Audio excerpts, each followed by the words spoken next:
even though they're best friends. She's in love with him, of course. And I love it. Like I said, I can't wait to read it. Now, knowing that you were going to be making a series, how do you go about planning a series? Could you say that again? How do you go about planning for a series when you know ahead of time before you start writing that it will be a series? How do you go about writing it? I was very blessed with this. I mean, like I said, I was in a very, odd place because, my mom was ill. And so I started writing. She was into poetry. She always wrote, loved books. And, of course, when I was young, I was into the Gold's Gym scene. That's sort of a very odd life. We made a living at it. We did well at it. But I didn't have any desire to, listen to her poetry or anything like that. So I felt bad. I feel bad now. She loved this. She really would. She would love this book. But, I was blessed because I prayed about it. We're very spiritual and prayed about it. And the story came to me as an entire story. And it really, I have to be very honest that I was blessed with it. And the second book just came out of the first. I'm fortunate enough that when I go to sleep, I actually dream scenes, and I wake up and I'm like, write that down. Ready to rock and roll. I have to put notes down. I have a phone, this iPhone, and I've used the notations on it because I'll go to the notes and I'll be in the car and I'll write down, Sandy does this or Jack does that. And that will turn into several pages. And I was very blessed because the biggest, scariest thing when you start a 400-page book is, I'll tell you a funny story, not having written anything before other than short stories. I wrote some short stories, and my sister-in-law read it. I love these stories. I wrote about the paper route, different things that happened, how scary it was walking up the third floor to deliver an old lady's paper and stuff when you're 10, and, in a dark hallway, the light bulb broken, and little stories like that, and people liked it, So, that's how I got started, but when I sat down to write the first page, I sat down and we have a beautiful, I'm in like a sort of a den room, so that because everybody's out there and I don't want them to, be involved in this. So, I'm sitting in this really comfortable chair that we have, and my son's 22. He just graduated from college, so he's standing around. My wife's standing around, and she's working in the kitchen, and I'm sitting in this chair, and I took the computer and I opened it, and I said, I'm going to write a book. And they rolled their eyes out of their head and said, okay, yeah, right. Like, yeah, right. You'll write 3 pages and that'll be it'll be in the drawer. So, literally, we had a stack of pages. My wife did the first hard edit, and she got to chapter 4, the original chapter 4, and she goes, it's not going to fly. She's really bright, and she goes, you've got to do something where these characters, you've got to show the love between these characters, and the sex appeal too. You've got to show that. That's got to be, that's got to be something you really feel. And so she basically took chapter 4 and threw it in the trash, and I rewrote the whole chapter, and it was all about their relationships. But the funniest thing is, I said, I was going to write this, and they rolled their eyes. That's the funniest thing in the world. And I wrote this, the first page actually never made it into the book. That little blurb that I wrote when I was sitting in the chair. Now, we went up to Disney. It's my favorite place. And my sister-in-law came down from Maine, and she goes, she says, she wasn't exactly a fan of mine ever. She thought, oh, God, he's all right. But my mother-in-law was reading. She's sitting on the bed and she's reading the book, and she goes, geez, I like this, Greg. You know, because when my wife first started reading it, she said the same thing. She's like, oh, geez, I love him. I'm going to read, and I'm going to say, oh, honey, this is good. This is good. She said, I'm going to do that. You know, I'll support him. You know, I'll say it's good. And she said she got to like the 4th or 5th chapter, and I was at work. She was home reading it. She goes, oh, my God. That's when she started to say, this is really good. She said, this is something. And to the point where, you know, she totally changed. She's like, oh, my God. She said, I was actually scared to keep reading because I thought, is he going to lose it? You know, like 6 or 7 chapters in, is he going to lose it? But it turned out, you know, good. And Carolito, our publisher, she loved the story, and she loved the sequel a lot. And Lisa Main, she's the editor, she loved it.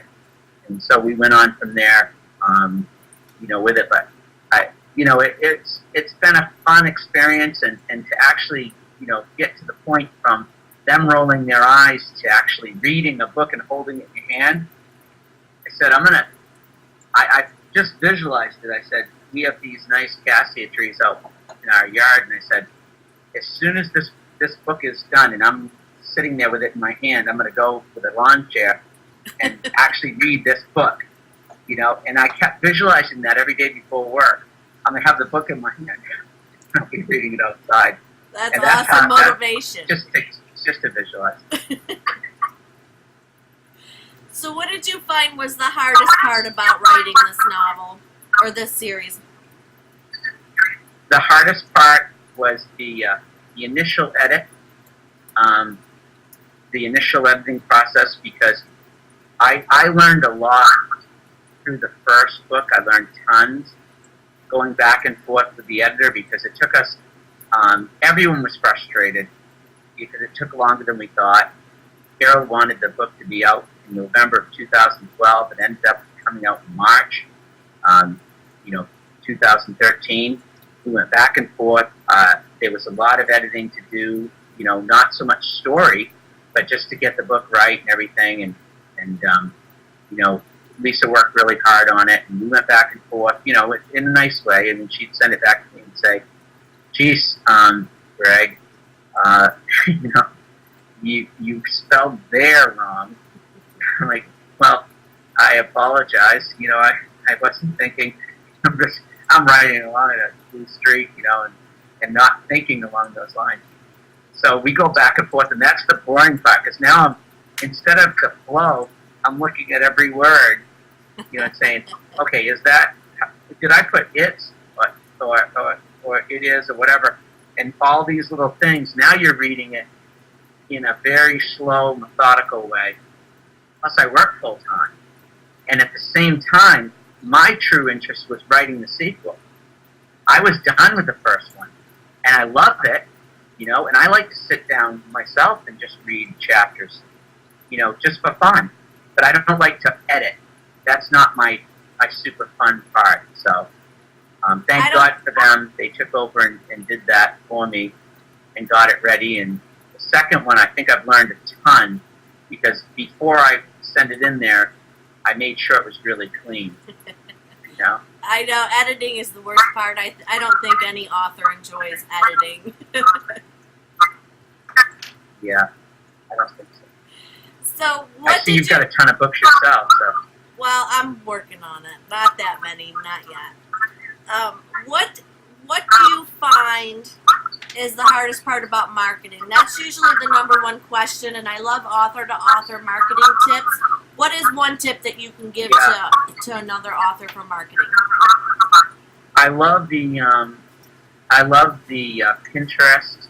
I found a webmaster out in Greece, and he's a really good webmaster. He knows the internet. See, I can use the computer and Word and Excel and stuff, and I know how to use the computer to type and things like that. But as far as getting it to do things, you know, he set up, you know, a Facebook fan page for me, which is great, because do things like this, and I'll get to that in a second.